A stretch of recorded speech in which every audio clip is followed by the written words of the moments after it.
नमस्कार दोस्तों, बीपीएससी पाठशाला विद चौहान में एक बार फिर से आपका स्वागत है। आज का जो कंटेंट हम पढ़ने वाले हैं वो है बिहार में कला एवं संस्कृति। इससे पहले हमने बिहार में पर्यटन को पढ़ लिया है।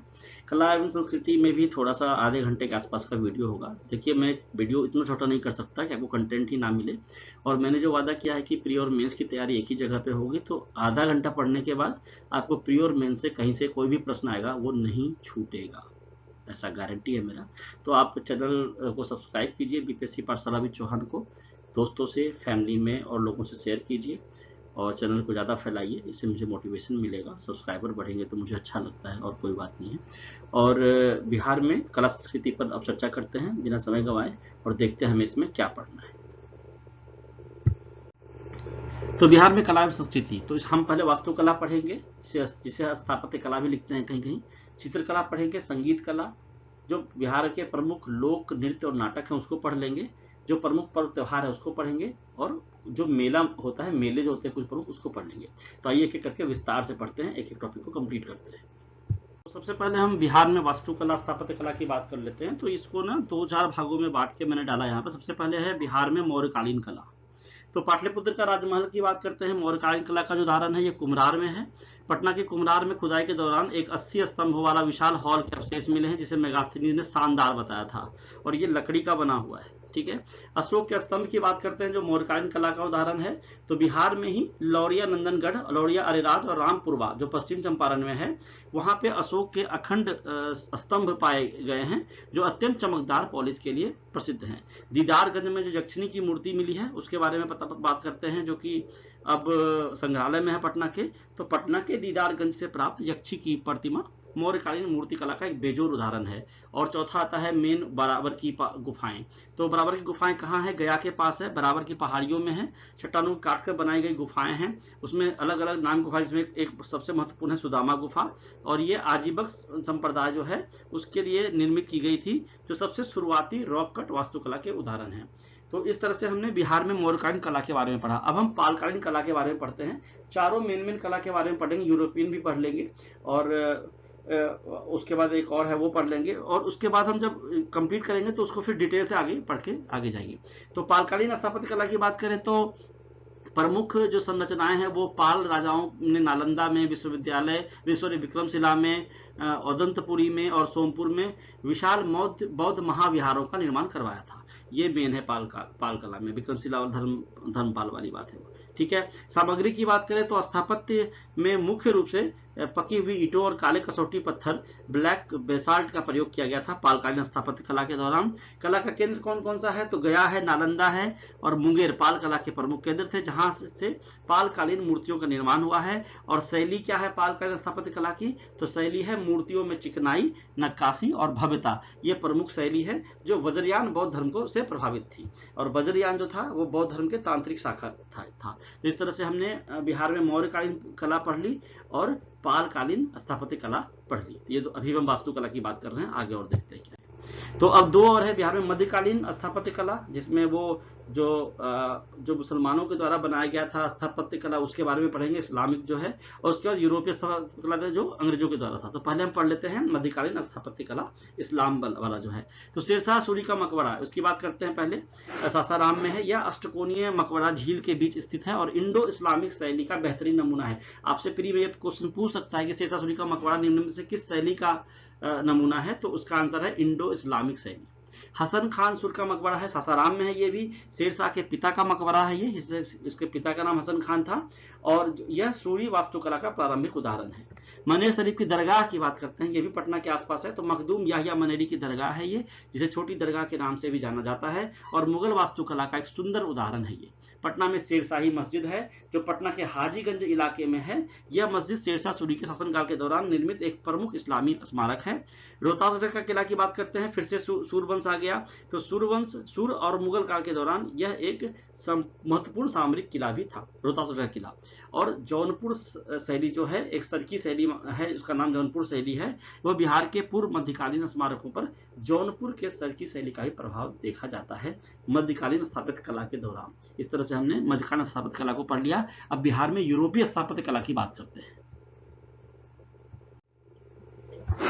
तो बिहार में यूरोपीय स्थापत्य कला को अगर देखें तो पटना कलेक्ट्रेट, गोलघर, पटना संग्रहालय, ये सब आता है। पटना कलेक्ट्रेट की पहले बात करते हैं तो डच वास्तुकला का एक बेहतरीन उदाहरण है जो अपनी ऊंची छतों और खंभों के लिए जाना जाता है। गोलघर की बात करें तो 1786 में जॉन गास्टिन द्वारा निर्मित था और ये इंजीनियर था मैंने उसका, और ब्रिटिश स्थापत्य कला का प्रतीक है जो एक अनाज भंडार ग्रेनरी के रूप में बनाया गया था। पटना संग्रहालय की बात करते हैं तो इंडो सार्सेनिक स्थापत्य कला से बनाया गया था, उसकी झलक मिलती है यहाँ पे, और मुगल और यूरोपीय शैलियों का मिश्रण है इसमें, ये पूछा जाता है एग्जाम में। पुराना सचिवालय की बात करें तो नियो क्लासिकल शैली से निर्मित है जो ब्रिटिश प्रशासनिक शक्ति को दर्शाता है। पादरी की हवेली की बात करें, ये भी पटना में स्थित है, और यह चर्च है जो बिहार में यूरोपीय शैली का सबसे पुरानी इमारतों में से एक है।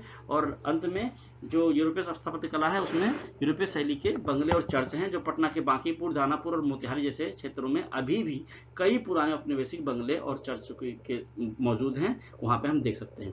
इस तरह से हमने बिहार में वास्तुकला को पढ़ा। अब थोड़ा डिटेल से आगे चलते हैं। अब वास्तुकला को डिटेल में कैसे पढ़ेंगे, तो बिहार अगर मेन से पूछता है क्वेश्चन कि बिहार में मौर्यकालीन कला की मुख्य विशेषताएं या पालकालीन की, तो इसको आप इस तरह से लिखिएगा कि बिहार में अगर मौर्यकालीन कला की मुख्य विशेषता पूछे तो उसमें ये दरबारी कला था, तो इसमें मौर्य शासकों द्वारा निर्मित महल, स्तंभ और स्तूप शामिल हैं जो उनकी शक्ति और बौद्ध धर्म के प्रति झुकाव को दर्शाते हैं। ठीक है, अगर यह जो मौर्यकालीन कला था एक लोकप्रिय कला था, इसमें आम लोगों द्वारा बनाई गई मूर्तियां शामिल हैं, इसलिए यह लोकप्रिय था। सामग्री क्या करते थे मौर्यकालीन कला में यूज, तो इस कला में और इस काल में लकड़ी के पत्थर की का स्थापत्य कला में एक बड़ा योगदान था, उसकी वजह से बहुत बड़ा बदलाव आया, और चुनार के बलुआ पत्थर का भी उपयोग प्रमुखता से किया गया।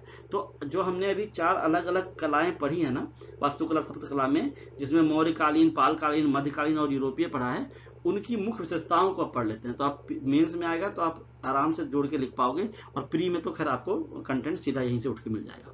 पालकालीन स्थापत्य कला की मुख्य विशेषताओं की बात करें तो मूर्तियों में चिकनाई होती थी, नक्काशी और भव्यता प्रमुख थी जो वज्रयान बौद्ध धर्म से प्रभावित थी। मध्यकालीन की बात करें उसमें क्या विशेषताएं थी स्थापत्य कला में, तो इमारतों में पत्थरों का व्यापक उपयोग किया गया है, विशेषकर सासाराम के मकबरों में गुंबदों और मेहराबों का प्रयोग किया गया है, और क्षेत्रीय मतलब कि इंडो इस्लामिक जो था शैली उसका भी मिश्रण है। और अगर यूरोपीय स्थापत्य कला की बात करें तो मेहराब और गुंबद, बड़ी मेहराबें और ढलवा छतें, ऊंचे स्तंभ बनाए जाते थे यूरोपीय स्थापत्य कला में।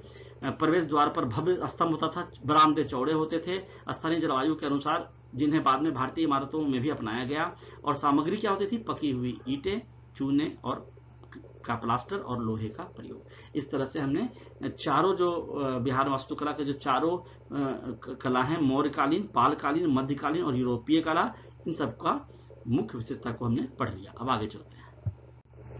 अब जो वास्तुकला पढ़ रहे हैं उसमें जो मुख्य जगह है जो जहां से प्रश्न आते हैं और मेंस में भी आते हैं, उसको मैंने यहाँ पे रखा है। देखिए ये वीडियो थोड़ा सा लंबा है, लेकिन ध्यान से पढ़िएगा, अलग से कुछ पढ़ने की जरूरत नहीं पड़ेगी। बहुत ही ऑथेंटिक कंटेंट से इसको बनाया गया है, और आपको कहीं से भी प्री मेंस का कहीं भी प्रश्न आएगा आपसे बन जाएगा, तो आप इसको अच्छे से सुनिए। तो पहला तो महाबोधि मंदिर के बारे में पढ़ लेते हैं। महाबोधि मंदिर बहुत इंपॉर्टेंट है, बार बार पूछा गया है, नालंदा विश्वविद्यालय बार बार पूछा गया है, तो इनको मैं बार बार पढ़ा रहा हूं, तो आप इसको ध्यान से पढ़िएगा।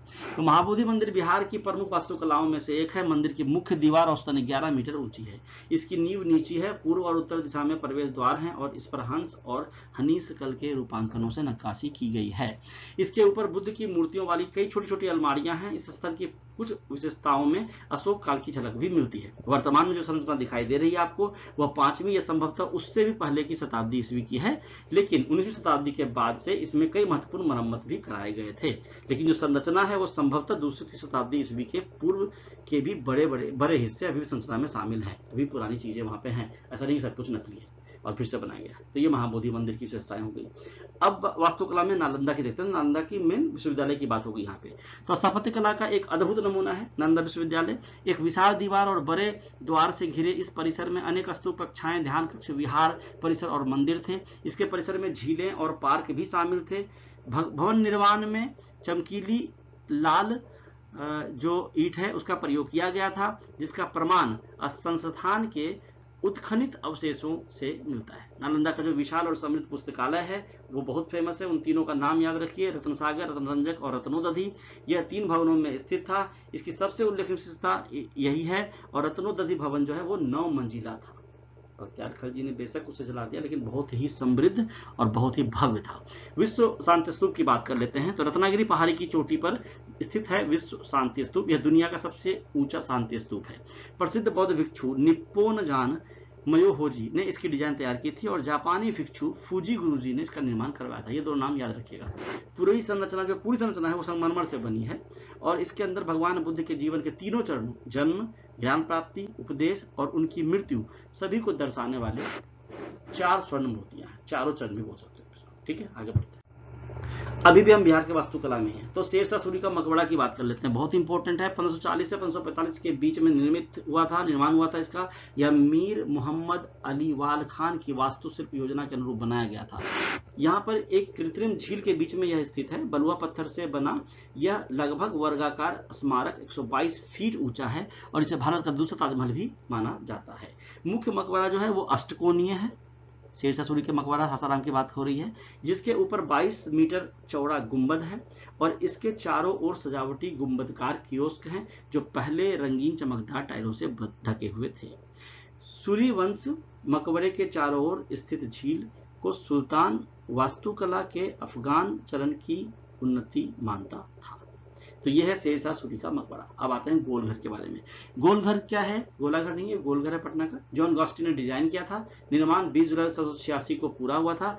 स्तंभ रहित, इसमें कोई स्तंभ या पिलर नहीं है। 29 मीटर ऊंचे गोलघर का ढांचा स्तूप की तर्ज पर बनाया गया है और इसकी जो आधार दीवार है वो 3.6 मीटर मोटी है। गोलघर की चोटी तक 145 सीढ़ियां हैं। ये सीढ़ियां घुमावदार हैं और घुमावदार जो सीढ़ियां हैं वो इसलिए है कि उसका उद्देश्य यह था कि अनाज भंडार में काम करने वाले मजदूरों के लिए अनाज लादने और उतारने में सुविधा प्रदान करना था। अगर एकदम स्ट्रेट होता तो फिर दिक्कत होती, वर्टिकल होता तो। अब है गोलाघर की जो चोटी है उससे शहर और गंगा नदी का मनोरम दृश्य दिखाई देता है। काफी ऊंचा है तो पूरा पटना दिखता है, गंगा नदी दिखती है। अब केसरिया स्तूप की बात कर लेते हैं। यह भी बिहार के वास्तुकला में महत्वपूर्ण स्थान रखता है। केसरिया स्तूप क्या है? यह एक बौद्ध स्तूप है जो भारत के बिहार के, खास करके बिहार के चंपारण जिले में स्थित है। लगभग 3वीं शताब्दी ईसा पूर्व में पहले स्तूप का निर्माण हुआ था। विश्व का सबसे बड़ा स्तूप है जो 104 फीट ऊंचा है। दुनिया भर के बौद्ध तीर्थयात्रियों के लिए यह एक लोकप्रिय स्थल है। 1998 में खोजा गया यह स्तूप बौद्ध वास्तुकला का एक अनूठा उदाहरण है। इस बौद्ध स्तूप का उद्देश्य भगवान बुद्ध के निधन के स्मारक के रूप में कार्य करना था। केसरिया स्तूप जो है वो और इंडोनेशिया के बोरोबुदुर बौद्ध मंदिर के बीच कई संरचनात्मक समानताएं, दोनों जैसा दिखता है, जो पूर्वी भारत और दक्षिण पूर्वी एशिया के बीच एक साझा अतीत का संकेत देती है। इस तरह से हमने बिहार के वास्तुकला को। आगे हम बिहार में चित्रकला की बात कर लेते हैं। अब थोड़ा शॉर्ट में मैं आगे बढ़ूंगा क्योंकि और भी 3-4 चीजें आपको पढ़ानी है इसी वीडियो में। तो चित्रकला में सबसे पहले आएगा मधुबनी पेंटिंग या मिथिला चित्रकला। यह मिथिला क्षेत्र दरभंगा, मधुबनी, पूर्णिया, सहरसा, मुजफ्फरपुर और नेपाल के कुछ हिस्सों में प्रचलित है। इसे मधुबनी पेंटिंग भी कहते हैं। बहुत इंपॉर्टेंट है यह मुख्य रूप से महिलाओं द्वारा किया जाने वाला एक लोक कला है जिसे भित्ति चित्र, दीवारों पर और अरिपन, जिसे भूमि कहते हैं अरिपन को, तो भूमि पर के रूप में बनाया जाता है। इसमें जो है वो प्राकृतिक रंगों, टहनियों, उंगलियों, माचिस की तीलियों और निब पेन का उपयोग होता है। बहुत ही महीन है ये। और हिंदू देवी देवता राम, कृष्ण, शिव, दुर्गा, सूर्य, चंद्रमा, तुलसी और विवाह के दृश्य, कोहबर का दृश्य जो होता है वो प्रमुख है। इसकी प्रमुख जो है मुख्य शैलियां गोदना, कोहबर, तांत्रिक, भड़नी और कचनी है। ये मुख्य शैलियां हैं। इन चीजों को और ध्यान से समझ लीजिएगा, ये पूछ सकता है प्री में आपको। पटना कलन चित्रकला की बात करते हैं। मेंस का मोस्ट इंपोर्टेंट क्वेश्चन है ये। पटना कलन चित्रकला यह 18वीं शताब्दी में विकसित चित्रकला की एक अनूठी शैली है जिसे लघु चित्रों की श्रेणी में रखा जाता है, मिनिएचर पेंटिंग्स में। और यह मुगल शैली और स्थानीय भारतीय लोक कला का मिश्रण है जो मुगल साम्राज्य के पतन के बाद विकसित हुई और इसमें सामान्य जनजीवन जैसे बाजार, शिल्पी और आम लोगों के दैनिक दृश्यों को चित्रित किया जाता है। पटना कलम चित्रकारी पर मैं अलग से मेंस के लिए बहुत अच्छा वीडियो आपको बना के दूंगा क्योंकि ये लॉन्ग आंसर टाइप में पूछा गया क्वेश्चन बीपीएससी मेंस में। मंजूषा कला की बात करें, यह कला भागलपुर अंग क्षेत्र जो कहलाता है से संबंधित है। यह 1200 साल पुरानी कला है जिसे अक्सर मंजूषा पेंटिंग कहा जाता है। इसमें बिहुला बिसहरी की कहानियों का चित्रण किया जाता है जिसमें मुख्य रूप से केवल 3 रंगों का प्रयोग किया जाता है। टिकुली कला की बात करते हैं। यह बिहार की एक प्राचीन कला है जिसमें कांच को जलाकर उस पर पेंटिंग करके बारीक डिजाइन बनाए जाते हैं। इस तरह से बिहार में वास्तुकला, स्थापत्य कला और चित्रकला को पढ़ा। अब आगे देखते हैं। आगे चित्रकला का ही स्लाइड है, इसमें देखते हैं थांका कला और जादव पटिया कला। ये भी बहुत इंपॉर्टेंट है, ये मेंस के लिए है। थांका कला यद्यपि यह तिब्बती बौद्ध कला के रूप में प्रसिद्ध है, इसकी उत्पत्ति प्राचीन बिहार से जुड़ी है। अगर थांका कला पर आपको लेख लिखने आ जाए या शॉर्ट में, तो यहाँ से आप खूब बहुत आर दीजिएगा, मार्क्स मिल जाएंगे आपको। बिहार संग्रहालय पटना में इन चित्रों को, थांका कला की बात हो रही है, इन चित्रों को प्रदर्शनी और कार्यशालाएं आयोजित की जाती हैं जो बोधगया और हिमालयी क्षेत्रों, खास करके लेह और लद्दाख के कलाकारों को एक साथ लाती है। पटना संग्रहालय में थांका कला की लगभग 109 चित्र पेंटिंग सुरक्षित हैं जो इस कला की बिहार में उपस्थिति को प्रमाणित करती है। ये पेंटिंग बौद्ध धर्म के सिद्धांतों, जीवन कहानियों और आध्यात्मिक ज्ञान को दर्शाती है, जिनका उपयोग ध्यान मेडिटेशन के उपकरण के रूप में किया जाता है। यह कला जो है, जो थांका कला है, वह अब मुख्य रूप से हिमाचल प्रदेश, सिक्किम, लद्दाख और अरुणाचल प्रदेश एपी में जीवित है, लेकिन बिहार में इसका ऐतिहासिक महत्व अत्यंत ही गहरा है। तो थांका कला में समझ लिया। अब एक और कला पर समझ लेते हैं, चित्रकला में जादव पटिया कला क्या है। जादव का अर्थ है संथाल समुदाय में पुरोहित या जादूगर, और पटिया का अर्थ होता है पट। यह कला मुख्य रूप से जादव जाति, जो जादूगर जाति होती है, पुरोहित जाति होती है, उसके कलाकारों द्वारा बनाई जाती है। कलाकार इन चित्रों को लेकर गांव-गांव घूमते थे और गीतों के साथ कथा सुनाते थे, जिसके बदले में दानिया दक्षिणा मिलती थी। थोड़ा इंटरेस्टिंग, इसको ध्यान सुनिएगा। इसमें संथाली समाज के सांस्कृतिक नैतिक जीवन, मृत्यु के बाद के दृश्य और पौराणिक कथाओं को दर्शाया जाता है। जादव पटिया का मृत्यु से गहरा संबंध है इस चित्रकला का। कलाकार मृतक के परिवार में जाकर उसकी आत्मा का प्रतीकात्मक चित्र बनाते हैं और उसकी आंखों को चित्रित करते हैं। आंखें बड़ी बनाई जाती है, जिसे छोड़दान कहा जाता है। माना जाता है कि इससे आत्मा को परलोक में मार्गदर्शन मिलता है। चित्रों में सपाट रेखीय आकृतियां होती हैं, जिसमें आंखें बड़ी और विशिष्ट होती हैं। इसमें पीले, लाल, नीले, हरे और चमकीले रंगों का उपयोग होता है जो वनस्पति और खनिजों से प्राप्त होते हैं। इस तरह से बिहार की चित्रकला में हमने जादव पटिया चित्रकला और थांका कला के बारे में भी जानकारी प्राप्त कर ली। अब आते हैं बिहार में संगीत कला। तो संगीत कला के 4 पार्ट हैं बिहार में देखा जाए तो। लोक संगीत, शास्त्रीय संगीत, प्रमुख संगीतकार कौन कौन से हैं और संगीत विधाओं के अवसर कब कब ये गाए जाते हैं गीत, उनके बारे में समझ लेते हैं। तो सबसे पहले हम देखते हैं लोक संगीत। तो बिहार में के सांस्कृतिक जीवन का मुख्य आधार है लोक संगीत। स्थानीय जो बोलियां वहां पे हैं, जैसे भोजपुरी, मैथिली, मगही, अंगिका, बज्जिका, ये इसका प्रयोग होता है इसमें। तो कौन कौन से लोकगीत हैं? सबसे पहले सोहर, बच्चे के जन्म के अवसर गाया जाता है सोहर। विदेशिया, जब प्रवासी मजदूर की भावनाओं को व्यक्त करता है, इसे भिखारी ठाकुर ने लोकप्रिय बनाया था। भिखारी ठाकुर बहुत बड़े नाटककार हैं बिहार के। विदेशिया उनकी रचना है। तो भिखारी ठाकुर ने ही रचना करी है इसकी, और यह प्रवासी मजदूरों के बारे में विरह को दर्शाता है। और छठ की गीत है, तो छठ गीत के बारे में सभी जानते हैं। छठ पूजा के दौरान सूर्य देव की आराधना के लिए गाए जाने वाले भक्ति गीत। कजरी की बात करें तो मानसून तथा वर्षा ऋतु में गाए जाने वाले गीत। फगवा या जोगिरा की बात करें तो होली को फागुन महीने में होता है, तो फगवा होली के अवसर पर गाए जाने वाले लोकगीत। रोपनी और कटनी, समझ नाम से स्पष्ट है कि धान की रोपाई और कटाई के समय सामूहिक रूप से गाए जाने वाले कारी गीत। ये सब लोक संगीत हैं बिहार के। अब शास्त्रीय संगीत की बात करते हैं, जिसमें ध्रुपद, ख्याल और ठुमरी का ये गढ़ रहा है बिहार। दरभंगा घराना, बेतिया घराना, 2 घराने हैं वहां पे। दरभंगा घराना में मल्लिक परिवार ध्रुपद गायन के लिए प्रसिद्ध है, और बेतिया घराना में ध्रुपद गाने के लिए बेतिया घराना भी प्रसिद्ध है। प्रमुख संगीतकार की बात करें तो सबसे पहले तो उस्ताद बिस्मिल्लाह खान की बात आती है, जो शहनाई वादक हैं। इन्हें भारत रत्न भी मिला है। इनका जन्म बिहार में हुआ था। विद्यापति की बात करते हैं, मैथिली के प्रसिद्ध कवि, जिनके गीत नचारी, लगनी बिहार में अत्यधिक लोकप्रिय हैं। लोक वाद्य यंत्र की बात करें तो लोक गायन में ढोलक, बांसुरी, तबला, हारमोनियम, सारंगी, मंजीरा और शहनाई जैसे वाद्य यंत्रों का प्रयोग किया जाता है। और सूफी और धार्मिक संगीत की बात करें तो बिहार में सूफी गीतों में खास करके खानकाही संगीत का भी समृद्ध परंपरा है। मैं थोड़ा तेज बोल रहा हूँ क्योंकि वीडियो बड़ा है, आपको टाइम कम लगे सुनने में, आप थोड़ा स्लो कर सुन सकते हो, और लेकिन आपको समझ में आएगी बात। बिहार की संगीत विधाओं का के जो अवसर है, कब कब गीत गाए जाते हैं, तो संस्कार गीत कब गाए जाते हैं? विवाह में, मुंडन में, जन्म में, या गोपवीत में, जब यज्ञ होता है आदि अवसर पर गाए जाते हैं। इसको संस्कार गीत कहते हैं। ऋतु गीत क्या है? कजरी गाया जाता है बरसात में, चैता गाया जाता है चैत माह में, है ना। हिंदी में चैत, बैसाख, ज्येष्ठ, आषाढ़, ये सब हिंदी के महीने के नाम हैं। अब जातीय और क्षेत्रीय गीत क्या है? तो विभिन्न जातियों और क्षेत्रों के अपने विशिष्ट लोकगीत होते हैं। इस तरह से हमने बिहार में संगीत कला को भी पढ़ लिया। अब आगे देखते हैं वीडियो में क्या है। आगे है बिहार में प्रमुख लोक नृत्य नाटक। मेरे ख्याल से नाटक मेला और ये वीडियो समाप्त हो जाएगा।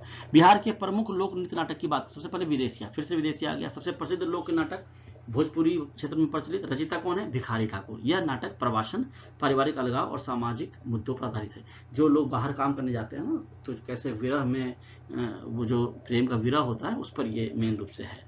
तो बहुत ही इंपॉर्टेंट, इसको ध्यान रखिएगा। भिखारी ठाकुर का नाम विदेशिया।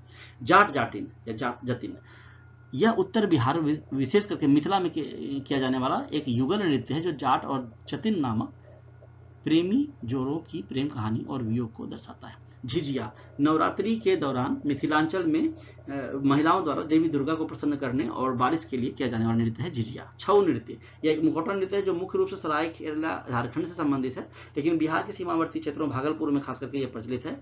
इसमें मार्शल आर्ट और युद्ध कला के दृश्यों को दर्शाया जाता है। छऊ नृत्य फेमस है। पैका नृत्य पारंपरिक युद्ध नृत्य है जो योद्धाओं की वीरता को प्रदर्शित करता है, जिसमें तलवार और ढाल लेकर नृत्य करते हैं। डोमकच यह शादी ब्याह के अवसर पर गाया जाने वाला नृत्य गीत है जो परिवार के सदस्यों द्वारा आनंद के लिए प्रस्तुत किया जाता है। बिहार के लोक नृत्य नाटक में आगे है कजरी, जिसमें जो मानसून के समय में गाया जाने वाला नृत्य है और यह बारिश के लिए तरसता है जो लोग उसको दर्शाते हैं, तरस को दर्शाता है। कीर्तनिया यह भगवान कृष्ण कीर्तन बोलते हैं, यह भगवान कृष्ण और राम की लीलाओं का वर्णन करते हुए नृत्य और कीर्तन के माध्यम से किया जाता है। कटघोरवा इस नृत्य में नर्तक काठ के घोड़े के ढांचे के भीतर होकर नृत्य करते हैं। और झूमर क्या है? यह बिहार का एक पारंपरिक लोक नृत्य है जो ग्रामीण महिलाओं द्वारा कृषि त्योहारों पर गाया जाता है। मेरे ख्याल से झूमर राजस्थान का भी लोक नृत्य है। आगे चलते हैं, आगे देखते हैं क्या है। तो आगे आ जाता है बिहार में प्रमुख पर्व और त्योहार। सबसे पहले छठ पूजा की बात करते हैं। सबसे प्रमुख और अद्वितीय महापर्व है जिसमें डूबते और उगते सूर्य देवता की पूजा की जाती है। यह दीपावली के 6 दिन बाद मनाया जाता है, 4 दिन तक लगातार चलता है यह। मकर संक्रांति तिला संक्रांति की बात करते हैं। जनवरी में मनाया जाने वाला फसल का त्योहार है। दही चूड़ा खाते हैं, तिलकुट खाने की परंपरा है। सामा चकेवा मुख्य रूप से मिथिला क्षेत्र में मनाया जाने वाला है। यह त्योहार भाई बहन के प्रेम का प्रतीक है। तीज हरतालिका व्रत सुहागिन महिलाएं पति की लंबी उम्र के लिए निर्जला व्रत रखती हैं। बिहुला पूर्वी बिहार विशेषकर भागलपुर में मनाया जाने वाला लोक त्योहार है। मधुश्रावणी मिथिला क्षेत्र में विवाहित महिलाओं द्वारा मनाया जाने वाला विशेष पर्व है। राजगीर महोत्सव यह हर साल होता है। यह नालंदा में राजगीर में आयोजित सांस्कृतिक और बौद्धिक मेला है। बुद्ध जयंती बोध गया में विशेष रूप से मनाई जाती है क्योंकि बिहार बौद्ध धर्म का केंद्र रहा है। प्रकाश पर्व पटना साहिब में सिखों के 10वें गुरु गोविंद सिंह की जयंती पर मनाई जाती है हर साल। और ईद और मुहर्रम की बात करें तो बिहार में मुस्लिम समुदाय द्वारा धूमधाम से मनाया जाता है। ये तो पूरे देश में मनाया जाता है। प्रकाश पर्व, बुद्ध जयंती, ईद, मुहर्रम ये पूरे देश में मनाया जाता है। अब तो छठ भी कई राज्यों में मनाया जाता है। आगे चलते हैं। आगे है बिहार के प्रमुख मेले। सोनपुर मेले की बात करते हैं, इसको हरियर क्षेत्र मेला भी कहते हैं। कार्तिक पूर्णिमा नवंबर दिसंबर के समय में पर लगने वाला यह एशिया का सबसे बड़ा पशु मेला है जो गंडक और गंगा के संगम पर आयोजित होता है। पितृपक्ष मेला गया में लगता है। सितंबर अक्टूबर में गया जी में आयोजित होता है। गया को गया जी बोलते हैं, जहां देश विदेश से लोग अपने पूर्वजों की आत्मा को शांति प्रदान करने के लिए पिंड दान श्राद्ध करने आते हैं। मंदार मेला बांका में है। बांका में तो मकर संक्रांति जनवरी में के अवसर पर मंदार पर्वत के पास लगने वाला यह राज्य का दूसरा सबसे बड़ा मेला है। राजगीर मकर संक्रांति मेला जनवरी में राजगीर के गर्म झरनों हॉट स्प्रिंग्स जो वहां पे हैं उसमें स्नान करने और मंदिरों में पूजा करने के लिए यहाँ भीड़ लगती है। बिहार सरस मेला पटना में लगता है। आमतौर पर दिसंबर में बिहार पटना के गांधी मैदान में लगता है जो स्थानीय कारीगरों और उत्पादों को बढ़ावा देता है। हरदी मेला यह भी बिहार के प्रसिद्ध मेलों में से एक है। और लास्ट में आता है श्रावणी मेला जिसमें लोग बोलबम जाते हैं। सुल्तानगंज से देवघर जाते हैं। देवघर सुल्तानगंज का मेला है। और बिहुला मेला जो भागलपुर में बड़े स्तर पर मनाए जाते हैं। दोस्तों तरह से हमने जो है पूरा पढ़ लिया इस वीडियो को। और इस टॉपिक का भी जो MCQ और PYQ है वो हम अलग वीडियो में आपको बना के दे देंगे। अगले वीडियो से हम बिहार का भूगोल शुरू करेंगे। मुख्य रूप से बिहार का भूगोल यह बच गया है, उसके 10-15 वीडियो आएंगे और कम से कम 10 तो आएंगे और बिहार का पूरा भूगोल आपको हम समझा देंगे। और आप मान के चलिए कि बिहार का भूगोल जब समाप्त होगा तो 95% आपका बिहार स्पेशल समाप्त हो जाएगा। 5% मैं इसलिए बोल रहा हूँ क्योंकि उसमें मैं अलग से 2-3 वीडियो लाऊंगा कि जो चीजें कहीं ना कहीं छूट गई हैं हर विषय में उसको मैं मुख्य तथ्यों के रूप में, महत्वपूर्ण तथ्यों के रूप में 1-2 वीडियो में समाप्त कर दूंगा। फिर भी आपका मुझे ऐसा लग रहा है कि ये महीना समाप्त होते होते आपका ये पूरा बिहार स्पेशल समाप्त हो जाएगा। फिर हम मेन कंटेंट पे आगे बढ़ेंगे। तो आज के लिए इतना ही है दोस्तों। आपसे गुजारिश है कि BPSC पाठशाला विद चौहान आपका अपना चैनल है, इसको लाइक कीजिए, सब्सक्राइब कीजिए, दोस्तों और फैमिली में शेयर कीजिए, रीच को बढ़ाइए। शॉर्ट्स भी मैं इस पे डालता रहता हूँ चैनल पे। आप शॉर्ट्स से ही कंटेंट निकाल सकते हो। मेरे शॉर्ट्स में कोई कुछ भी ऐसा नहीं है कि कुछ फालतू चीजें हैं। सीधा शॉर्ट्स की स्क्रीनशॉट लेके पढ़ोगे तो भी आपका नोट्स रेडी हो जाएगा। तो आज के लिए इतना ही है। अंत तक वीडियो को देखने के लिए धन्यवाद। पढ़ते रहिए, मस्त रहिए।